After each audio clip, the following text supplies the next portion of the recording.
Bonjour, je suis ravi de vous retrouver pour cette nouvelle vidéo. Nous sommes aujourd'hui le samedi 28 mai, date de l'enregistrement de cette nouvelle vidéo.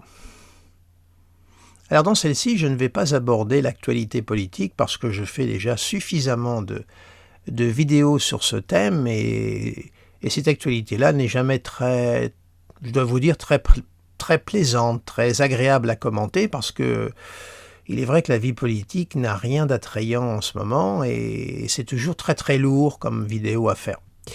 Alors aujourd'hui, j'ai décidé de changer de thème, de parler d'un thème beaucoup plus agréable, beaucoup plus chaleureux.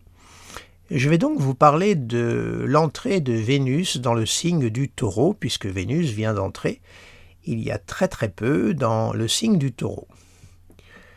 Alors sachez que ce transit de Vénus en Taureau n'a rien d'exceptionnel puisque Vénus passe dans le signe du Taureau tous les ans.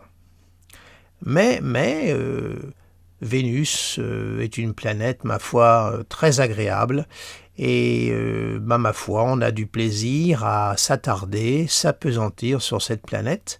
Je vais donc vous faire un petit survol de ce passage de Vénus en Taureau pour ce mois-ci. Donc je vais vous faire apparaître la carte du ciel dans laquelle se trouve Vénus ainsi que les autres planètes. Donc une petite seconde et je vous fais apparaître le thème astrologique.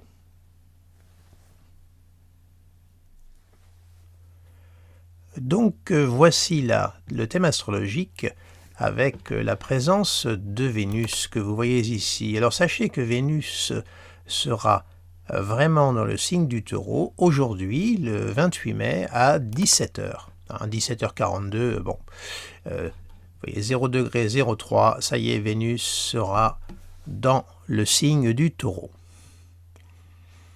Alors Vénus, bien, vous en avez souvent entendu parler. Vénus a deux signes de prédilection, deux signes sur lesquels elle a, comme on dit en astrologie, la maîtrise, à savoir le signe du Taureau et le signe de la Balance, et son signe d'exaltation est le signe du Poisson. Alors là, Vénus, donc dans le signe du Taureau, elle va être dans son signe de maîtrise, ça veut dire qu'elle va y être à son aise, elle va être sur des terres, puisque le Taureau est un signe de terre, elle va être sur des terres qui lui conviennent parfaitement. Alors comment vous faire la distinction entre la Vénus Taureau, la Vénus Balance et la Vénus Poisson par exaltation?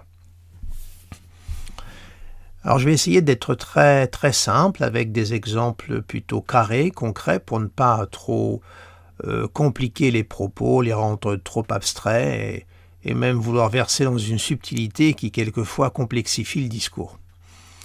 Alors, retenez que le signe du Taureau, c'est un signe fixe de terre, et il marque en fait le cœur du printemps. Voilà. Et donc c'est la terre nourricière, c'est là où la nature reprend son essor après la période d'hiver, ça y est, la nature renaît, les jours commencent à rallonger, bref, c'est la vie qui renaît.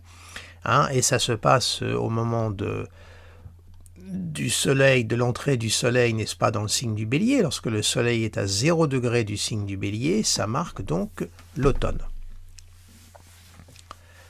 L'équinoxe d'automne et l'équinoxe du printemps. Comme vous le savez, il y a deux équinoxes et deux solstices. Équinoxe d'automne, équinoxe du printemps, solstice d'été, solstice d'hiver. Équinoxe du printemps, lorsque le soleil est à 0 degré du Bélier, c'est d'ailleurs pour cela que le soleil est dit exalté dans le signe du Bélier. Alors donc Vénus, dans le signe du Taureau, bien c'est la Vénus, je dirais, de la sensualité, la Vénus des plaisirs de la vie, la Vénus, je dirais, concrète, la Vénus qui a besoin de sentir les choses, qui a besoin de plonger ses mains dans la terre, de palper les choses, de les sentir. C'est vraiment la Vénus de la chaleur, du contact, de la sensualité totale. C'est vraiment une Vénus, je dirais, de la joie, de la bonne chair, comme on dit. C'est vraiment la pleine vie, la vie qu'on mord à pleines dents. C'est une Vénus expansive. Qui a besoin de contact, qui a besoin aussi de créer de la joie autour d'elle. Bref, c'est la Vénus charnelle. Tout à fait, voilà. Donc, la Vénus concrète, puisque nous sommes dans le signe du Taureau, hein, la Vénus qui ne se contente pas uniquement des mots, mais qui a besoin de concrétiser ses paroles. Hein. Donc, c'est une Vénus extrêmement plaisante, très agréable. En Balance, là, nous sommes dans le cadran automnal. On arrive en automne. Hein. Ok. Équinoxe du printemps, Bélier. Équinoxe d'automne, la Balance. Alors là, Vénus en Balance, on est dans le cadran donc automnal. Ça y est. Les jours vont... Bon, il y a équinoxe, ça veut dire égalité entre les jours et les nuits, mais là, on est en train de se diriger, l'automne, l'hiver, bref. La nature va commencer à se retirer. Progressivement, les jours vont commencer à raccourcir. Bref. Donc, la Vénus dans le signe de la Balance, qui est un signe d'air. Alors, j'ai oublié de vous signaler, pardonnez-moi, que l'autre planète qui est exaltée en Taureau, c'est la Lune. C'est important. Les deux planètes de la vie affective sont en position très favorable dans le signe du Taureau. Alors, dans le signe de la Balance, Vénus à domicile, mais après, la planète qu'il y a derrière, dite en exaltation, c'est Saturne. Alors donc la Vénus, là, en Balance, ça va être une Vénus tout à fait différente du Taureau. Ça va être une Vénus qui va être moins, je dirais, sensuelle. Elle va mettre plus de distance. On est dans un cadran déjà beaucoup plus... C'est un signe d'air, hein. Donc on n'est pas du tout dans la même dynamique que le signe de terre. Donc c'est une Vénus qui va mettre de la distance. On est dans une Vénus qui va être beaucoup plus esthète. Beaucoup plus dans un sens, je dirais, comment vous dirais-je ? Oui, la Vénus esthétique, ça ne veut pas dire qu'en Taureau, elle n'a pas son esthétisme, mais en Balance, elle va perdre de sa sensualité pour gagner davantage en exigence sur la forme, sur le côté très épuré des choses aussi. C'est un petit peu comme on dit la Vénus en Balance, la Vénus mondaine. Ne voyez rien de péjoratif dans cette formulation. C'est la Vénus aussi de la vie sociale, de la vie relationnelle, c'est-à-dire c'est une Vénus qui est beaucoup plus mobile, qui est moins enracinée dans la Terre, puisqu'elle est dans un signe d'air, elle est plus dans le relationnel, le contact, c'est la Vénus artistique dans le sens vraiment, on va dire, galerie d'art, vous voyez, le côté très en même temps, effectivement, il faut faire preuve de diplomatie, etc., etc., donc elle garde ses attraits de sociabilité, elle est agréable, mais elle n'est pas aussi chaleureuse, elle n'a pas ce contact qu'a la Vénus Taureau. Alors en retour, la Vénus Taureau n'a pas les attributs de la Vénus Balance. Elle peut être un petit peu plus rustique, cette Vénus Taureau, moins sensible à la forme, alors que la Vénus Balance va l'être davantage, hein, pour vous faire comprendre les nuances. Alors l'exaltation après dans le signe du Poisson. Alors il est vrai que dans la mythologie, Aphrodite naît de l'écume de Poséidon. Hein. Uranos a été émasculé, Uranus, on jette ses attributs dans l'océan, et de ses attributs jetés dans l'océan va naître Aphrodite. Alors on dit qu'elle est exaltée en Poisson. Alors c'est vrai que dans le signe du Poisson, le Poisson et Neptune posent le problème de l'incarnation. La Vénus en Poisson, ça va être la Vénus romantique. La Vénus du fantasme, qui va rêver ses amours, mais qui va avoir beaucoup de mal à les incarner dans les champs du réel. C'est la Vénus de l'inspiration, des artistes, des poètes, des musiciens, la Vénus des grandes relations épistolaires, à distance, et alors donc elle perd un peu peut-être de sa sensualité du Taureau, elle perd un peu de sa sociabilité de la Balance par le fait que cette Vénus en Poisson est beaucoup plus liée à la vie intérieure, au fantasme, à l'imaginaire. C'est-à-dire qu'elle n'a pas les pieds sur terre, cette Vénus en Poisson. Elle est dans des rapports romantiques, des grandes correspondances, mais elle a du mal à rencontrer les champs du réel et à s'incarner dans la vie. Alors on l'a dit exaltée parce qu'évidemment, elle est merveilleusement bien aspirée en Poisson. Elle est en connexion avec le cosmos, donc ça donne souvent des Vénus dans les thèmes d'artistes, où on voit Serge Gainsbourg avait une Vénus en Poisson, donc on voit combien l'amour a été aussi le grand drame de sa vie, au fond, hein, quand on réfléchit bien, et ça a été aussi sa Vénus qui l'a conduit vers l'alcool. Hein, c'est aussi une Vénus qui peut se perdre dans les méandres des paradis artificiels. Alors c'est une exaltation, mais périlleuse, fragile, il est vrai. Alors après, il faut voir l'intégralité du thème pour voir comment cette Vénus-là est soutenue par ailleurs. Là, je vous fais des définitions qui sont très caricaturales et très très carrées. Alors c'est une Vénus très expansive en Poisson, très enveloppante, mais c'est une omniprésence en fin de compte, la Vénus Poisson. Quand elle est là, on a l'impression qu'elle est absente, et quand on est à distance d'elle, elle nous envahit. Voilà, c'est une Vénus qui s'insinue très subtilement dans notre champ de vie. Voilà. Voilà un petit peu les trois définitions des lieux où Vénus est à sa pleine expression sur différentes tonalités.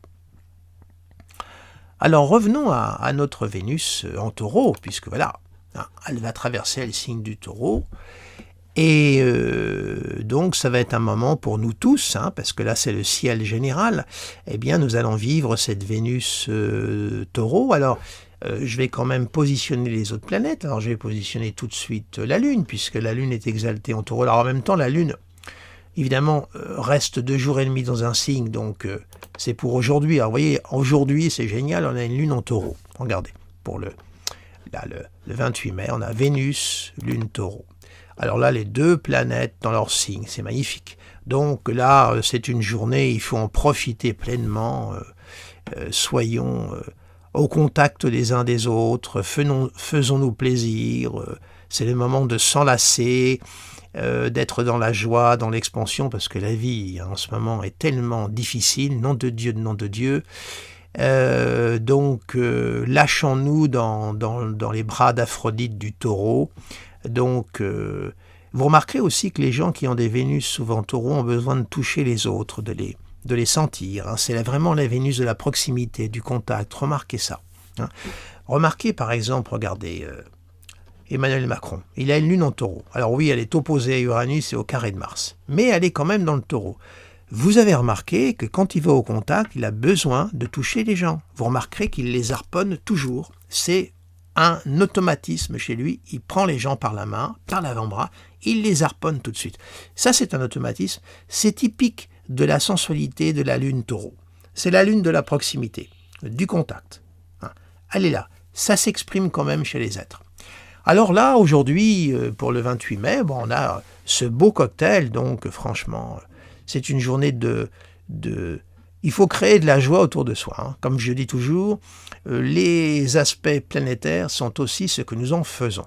Donc, journée plutôt de plénitude, après l'actualité absolument dramatique que nous connaissons avec ce drame qui a eu lieu là-bas au Texas. On a besoin un peu de s'apporter de la chaleur dans nos vies. Alors j'ai positionné Mercure. Alors Mercure est également en Taureau, vous voyez, à 27 degrés. Il est dans sa phase de rétrogradation, comme vous le savez. Positionné également le Soleil, important. Voilà, le Soleil est en Gémeaux. Là, on est dans une phase plutôt de légèreté, un Soleil Gémeaux également. Les Gémeaux n'enchantent jamais la mélancolie. Mars, lui, il est évidemment en Bélier. Hein, on sait qu'il vient de rentrer en Bélier. Alors là aussi, hein, on a un Mars dans son signe. Mars en Bélier, il est chez lui. Alors évidemment, lui, là, c'est le contraire de la Vénus Taureau. Hein. Le Mars en Bélier, il est dans la pleine exacerbation de sa combativité, de son agressivité, de sa violence, de sa colère, la puissance du désir aussi. Bon, voilà. Donc on a quand même un climat un petit peu belliqueux en ce moment et guerrier. Hein. Alors j'ai positionné Jupiter parce qu'on sait que Jupiter est en Bélier. Voilà. On a la conjonction Jupiter-Mars qui est en formation, 1 degré d'orbe.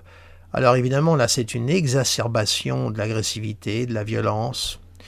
du désir. Par rapport au conflit russo-ukrainien, je ne sais pas ce que ça va donner, ça m'inspire rien de bon, hein. C'est une accentuation et une escalade vers la guerre, et en ce moment on est en plein dedans, hein. On a l'impression que tout est fait pour nous emmener vers une guerre terrible. Alors ça reste ma grande blessure au niveau prévisionnel, voyez-vous, cette guerre en Ukraine, puisqu'il est vrai que j'avais annoncé que Poutine rentrerait en guerre, alors que tous les spécialistes disaient le contraire, et j'avais dit que je pensais que ça serait une guerre éclair, qu'elle ne durerait pas. Et c'est ma grande blessure prévisionnelle, parce que évidemment je me suis trompé, la guerre a continué, et une blessure sur le plan humain pour moi, parce que j'aurais aimé avoir raison, parce que autant de vies auraient été épargnées. Et là, pour moi, je me suis foutu dedans, parce qu'il y avait une future conjonction Soleil-Jupiter qui s'annonçait. Et selon les études qui avaient été faites par le passé, notamment les études d'André Barbeau, lors des conjonctions Soleil-Jupiter, on allait toujours vers des paix, des apaisements, des cessez-le-feu, voire des armistices. Il y avait aussi la conjonction Soleil-Neptune qui avait lieu dans la même foulée, et j'avais donc misé sur ces conjonctions-là pour, non pas la paix, que les problèmes soient résolus, hein, mais tout au moins qu'il y ait un cessez-le-feu. Voilà, que les vies soient épargnées. Or, il n'en a rien été, ça n'a pas fonctionné. Et alors évidemment, j'avais oublié que Neptune est une planète qui est plutôt favorable à la Russie, et là, Neptune est dans le signe des Poissons. Et tous ces aspects ont peut-être joué en amplification. Alors peut-être que l'aspect Soleil-Jupiter-Neptune a évité que ça se tourne en guerre mondiale, mais tout au moins ça a amplifié l'avancée guerrière de la Russie. Voilà. Donc ça reste ma grande blessure prévisionnelle sur ce plan-là. Et là, actuellement, je vous dirais qu'avec cette conjonction Jupiter, excusez-moi parce que je sors de la thématique, vous voyez, hein, on est toujours rattrapé par le réel, hein, c'est insupportable. Hein, et je vais fermer là. La conjonction Jupiter-Mars, évidemment, en bélier, n'augure rien de bon. C'est pas du tout une configuration d'accalmie et d'apaisement. Vraiment pas. Hein. Surtout que on a un sextile avec le soleil, vous voyez. Ça s'alimente, hein, la chaleur du soleil alimente déjà un cocktail de feu. Hein. Jupiter est une planète d'air, Mars est une planète de feu. Dans un signe de feu, l'air attise le feu. Hein. Et là, on a un soleil en signe d'air qui en rajoute. Donc, cette conjonction Jupiter-Mars est très alimentée. Bon. Donc, je continue. On va positionner Saturne. Saturne est en Verseau, à 25 degrés du Verseau. Uranus. Alors Uranus, on a une conjonction Lune-Uranus, vous voyez actuellement exacte, hein, à l'heure où je vous parle, hein, évidemment. En Taureau, on va positionner Neptune, qui est en Poisson, et Pluton, qui est en Capricorne, comme vous le savez. Voilà l'état du ciel. Alors Vénus, elle, qu'est-ce qu'elle fait comme aspect avec l'ensemble de ses configurations pour son jour d'entrée? Eh bien, elle est au sextile de Saturne au carré de Pluton. Bon, alors c'est un carré dissocié, hein, puisqu'elle est dans un signe de terre, Pluton est dans un signe de terre. Donc c'est un carré pour moi qui perd en puissance, puisque les deux planètes sont dans des éléments qui sont identiques. Donc ça commence à devenir un carré qui est plutôt pour moi, qui peut devenir un tremplin et qui peut être muté et vécu d'une façon moins difficile et moins en tension. Surtout que Vénus va progressivement avancer, donc en plus c'est un carré séparant. Donc pour moi il perd en puissance sur tous les plans. Donc voilà l'aspect que fait Vénus, elle est au sextile de Saturne. Là aussi, c'est un sextile qui est dissocié, hein, donc qui perd également en force. Donc on a plutôt une Vénus qui est libre, hein, tranquille, et qui va continuer son avancée tranquillement dans le ciel. Alors, je vais l'avancer jour après jour. Hein. Donc le dimanche, elle sera toujours au carré de Pluton, mais dissociée, hein, va continuer sa course. Vous voyez, le 30 mai, elle continue. Le 31 mai, elle sera au semi-sextile de Jupiter.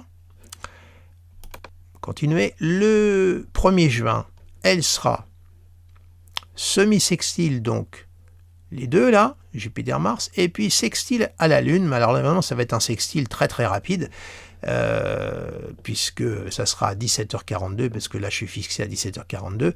Bref, on a une Vénus qui continue son chemin tranquillement en Taureau. Alors, je vais l'avancer jusqu'à ce qu'elle fasse sa conjonction à Uranus.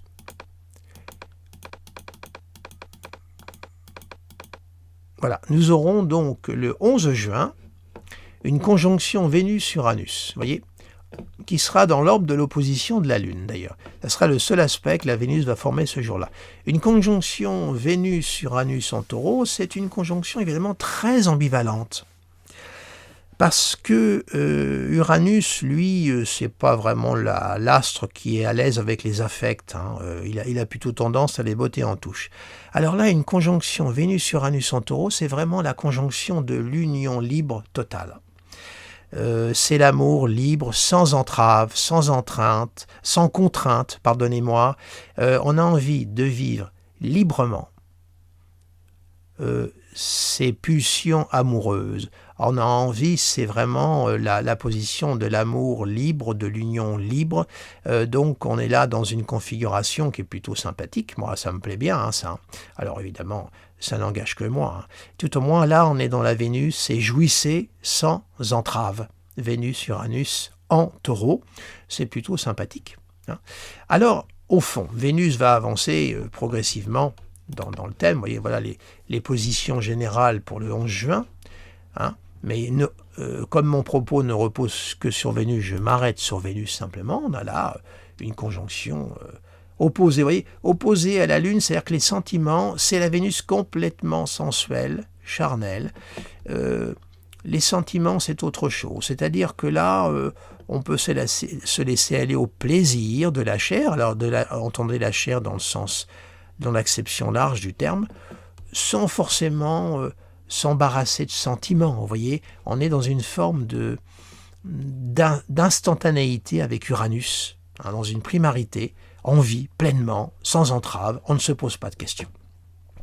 Eh bien écoutez, ça fait du bien de temps en temps, il y en a marre de rendre des comptes et de justifier sur tout ce qu'on fait en ce moment. Moi, ça commence sérieusement à me courir, ce monde-là. Alors, Vénus va continuer à avancer sa route. Hein, je vais mettre l'état du ciel complet. Alors, je suis bien conscient que c'est un petit peu anarchique, tout ce que je vous fais là, au niveau du travail, mais ça vous permet de voir l'évolution de Vénus. Vous voyez, par exemple, là, le 20 juin, elle sera au sextile de Lune-Neptune. Alors là, on est en plein dans une Lune à la fois dans ses rapports, je dirais, imaginaires, lointain, nourri par des fantasmes énormes avec cette Vénus Taureau. Donc là, c'est une journée plutôt sympa, ce 20 juin. Alors, c'est très beau aussi pour les artistes, là, parce qu'il y a un rapport Vénus Taureau avec Lune Neptune. Donc ça veut dire que l'inspiration peut arriver à se concrétiser, à se matérialiser dans quelque chose de très, très... ça, un peu s'objetiser, pour employer un terme pompeux. Vous voyez, en plus, elle sera même au trigone de Pluton, voyez-vous. Hein. Donc on a, bon, alors vous me direz, il y a le carré de Saturne qui est un petit peu là, mais ce carré de Saturne est quand même suffisamment contrecarré par Lune, Neptune, Pluton. Donc ce petit carré de Saturne, ma foi, il n'est pas si opératif que cela. Il est quand même là, mais à mon avis, il est contrebalancé par les beaux aspects qui encadrent. Et puis après, on va filer, vous voyez, le 21 juin, ça continue, hein, bon, jusqu'au 23 juin où Vénus fera son entrée dans le signe des Gémeaux. Alors, je vais revenir là. Hein. On va avancer en termes d'heures pour la faire rentrer. Voilà, un petit peu baisser. Voilà. Hein. Voilà. 17 heures en Taureau. Alors, elle va jouer pour les signes de la Vierge et les signes du Capricorne. Elle va être extrêmement agréable puisqu'elle va jouer par trigone durant toute sa traversée. Hein. Donc pour les signes de terre, les Vierges et les Capricornes, ben, ma foi, c'est une période plutôt agréable au niveau de la vie sociale, de la vie amoureuse, de la vie créative. Bref, c'est un moment où, natif de la Vierge, natif du Capricorne, reprenez contact ou... je ne vais pas vous dire que c'est le moment de faire votre déclaration d'amour, mais enfin, si vous en avez envie, soyez audacieux. avec cette Vénus Taureau. Laissez-vous porter par cette belle Vénus sensuelle du Taureau qui vient un petit peu débrider la Vierge qui peut être timide et timorée et qui vient un petit peu sortir de sa réserve et de sa pudeur le Capricorne. Voilà, donc soyez expressifs, hein, chers Vierges et Capricorne. Elle joue aussi de façon positive pour les natifs du Cancer et également du Poisson, puisqu'elle va jouer par sextile. Hein. Donc, elle va apporter sa note de terre au signe d'eau, donc elle a la possibilité de pouvoir concrétiser certaines choses. C'est peut-être le moment où des relations amoureuses vont vraiment prendre forme. Jusqu'à présent, elles étaient peut-être un petit peu distendues. Et bien là, avec cette Vénus Taureau qui va venir un peu nourrir les valeurs aquatiques du Cancer, très lunaire, très affectif, et le Poisson qui est plutôt dans une forme de fantasme et qui a du mal un petit peu à toucher terre, eh bien là, il y a cette Vénus Taureau va peut-être permettre un petit peu de matérialiser l'expression des sentiments, l'expression amoureuse ou l'expression créative. Hein. Alors évidemment, après pour les signes fixes, le Scorpion va le jouer par opposition, le Verseau par carré et le Lion également par carré. Alors écoutez, bon, les dissonances de Vénus, c'est jamais bien méchant. Bon, alors pour les Verseaux et les Lions, ça va jouer en carré, bah écoutez, ça peut donner des petits malentendus, mais c'est pas méchant, donc baissez votre garde, ne venez pas contrarier, voilà, cette belle Vénus en Taureau, mais c'est pas méchant. Bon, pour les Scorpions, ça joue par opposition. Alors l'opposition est une alternance, mais une opposition, alors ça dépend évidemment de votre thème. Il faut toujours superposer ça dans votre thème et voir les planètes que vous avez en Scorpion, hormis le Soleil bien sûr, et voir ce que ça peut faire. Et voir aussi pour tous les signes que je viens d'indiquer dans quel secteur Vénus va rétrograder, parce que c'est là où elle va déployer ses charmes. Si vous l'avez en maison 1, bah vous allez être porteur de Vénus, donc vous allez être porteur de cette séduction. Si vous l'avez en maison 4, en transit, ça va jouer au niveau familial, intime. En 10, c'est dans le domaine professionnel. En 7, c'est dans le domaine relationnel, associatif. Vous voyez, vous la posez et vous voyez les relations qu'elle entretient. Mais une petite note quand même que je voulais vous faire. Sur les dissonances de Vénus. Je viens de vous dire que les dissonances de Vénus, c'est jamais bien méchant. C'est vrai. Mais il faut toujours contextualiser les transits de manière à pouvoir les interpréter au mieux. Alors je vais vous faire une petite confidence, qui est une confidence très personnelle. Vous m'excuserez de m'ouvrir à vous sur ce thème, mais c'est pour illustrer mon propos. De Vénus. Bon, il y a quelques années, j'étais dans un long tunnel noir et j'ai pu constater les effets des planètes très rapides, Vénus, Lune, Mercure. Combien on pouvait les ressentir très fortement dans des moments très critiques de la vie, des moments sombres. Là où dans les temps normaux, on ne les sent pas trop, dans ces moments-là, on les vit d'une façon très aiguë. Et c'était à une époque où, écoutez, pour vous dire les choses, parce qu'on les dit pas, c'était les époques où j'allais faire mes séances de chimiothérapie. Et il y avait des moments où j'y allais, c'était des séances très longues, puisque j'étais hospitalisé 48 heures, tous les 15 jours, j'avais des séances qui étaient très longues. Et certaines fois, j'y allais un petit peu, je ne vais pas vous dire la fleur au fusil, mais un petit peu. J'y allais d'une façon très détendue, je ne vais pas dire que j'étais serein. Et puis d'autres fois, j'avais le moral au niveau -4. J'étais vraiment complètement moralement démoli. Et à chaque fois, après, je regardais mes transits et mes éphémérides. Et je peux vous dire qu'à chaque fois, il y avait soit des dissonances de Vénus, soit c'était la Lune qui était en mauvais aspect, hein, ou alors Mercure. Mais Mercure, c'était plutôt des problèmes de communication à ce moment-là.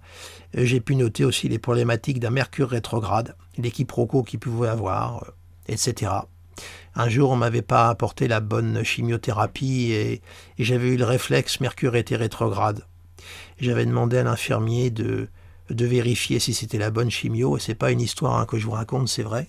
Et effectivement, c'était pas la bonne chimio qu'on allait m'inoculer. Vous voyez, un peu me transfuser, pardon. Donc, j'ai eu la possibilité de voir combien les planètes rapides dans notre quotidien, selon les phases, les périodes qu'on traverse, on peut être réceptif. Et je peux vous dire que les moments où Vénus, Lune était dissonante à mon thème et que j'avais le moral au niveau -6, -15, je ne saurais vous dire. Et quand vous avez le moral qui décroche, il décroche. On a beau vous dire il faut garder le moral, il décroche, il décroche. Et c'était toujours quand Vénus faisait des carrés, voire des oppositions, et la Lune également. Alors là, la Lune, vous savez, ce sont les fluctuations de l'âme. Donc c'était les moments où j'étais l'homme le plus malheureux du monde. J'étais pour un petit peu mettre des bémols à ma partition, j'étais dans ma crise de Calimero. Voilà. Et vraiment, dans ces moments-là, alors ça a été une belle leçon d'astrologie pour moi, qui m'a permis de me rendre compte que l'on vit vraiment le clavier symbolique astrologique sur tous les plans, et dans des moments de notre vie, on y est encore beaucoup plus sensible, bien entendu. Alors donc, que vous dire pour conclure cette vidéo, qui est partie un petit peu dans tous les sens, sans doute, je vous prie de bien vouloir m'en excuser. De façon collective, essayons de vivre au mieux cette Vénus Taureau. Apportons de la chaleur, de la beauté, de la convivialité, de l'amour autour de nous. Faisons-nous plaisir, enlaçons-nous fortement. On en a fichtrement besoin en ce moment parce que quand on regarde autour de nous, c'est vraiment très très sombre. Et puis, essayons de contrebalancer cette conjonction Jupiter-Mars. Là, en plus, vous voyez, il y a même le Pluton. C'est un sextile dissocié, mais il est quand même là. Bon, ça va se détacher, tout de même. Mais ça me plaît pas trop, cette conjonction-là, Jupiter-Mars. J'espère que ça va pas jouer en accentuation. Vous voyez, regardez ce qui s'est passé dernièrement au Texas, là, cette tuerie épouvantable. Ça s'est fait avec Jupiter-Mars, vous voyez. On est dans un moment, ça peut être l'expression libre d'une violence qui se déchaîne, vous voyez. Bref, je ne vais pas conclure là-dessus, je conclus sur Vénus, pardonnez-moi. Donc, Vénus Taureau, c'est le moment aussi pour les amoureux qui n'ont pas déclaré leur amour, de le faire. C'est le moment aussi de partir à la campagne. Vous savez, le taureau, c'est la nature, le contact avec la terre nourricière, la terre-mère. Donc, c'est le moment aussi de partir à la campagne pour ceux qui ont besoin de la nature. Allez-y, faites-vous plaisir, mettez vos pieds dans la terre, vos mains dans la terre. Achetez des bouquets de fleurs aussi, c'est la Vénus Taureau. Voilà, une bonne pâtisserie au passage. Quand on passe devant une boulangerie, on craque, on se fait... Bref, il faut se faire plaisir. N'oubliez pas que le taureau, c'est l'oralité. Alors là, il va falloir satisfaire notre oralité avec cette Vénus en taureau. Voilà mes chers amis, je vais cesser ici ma logorée vénusienne. Je l'ai un petit peu assombrie par moments, veuillez m'en excuser. Je vous souhaite un agréable week-end, puisque nous sommes le 28 mai. Et puis, je vous dis à très bientôt. N'hésitez pas à vous abonner à ma chaîne YouTube pour ceux qui viennent pour la première fois. N'hésitez pas non plus à vous abonner à mon site internet, dont vous verrez l'adresse apparaître tout à la fin, parce que je rédige aussi des articles. Et je vous dis à très très bientôt.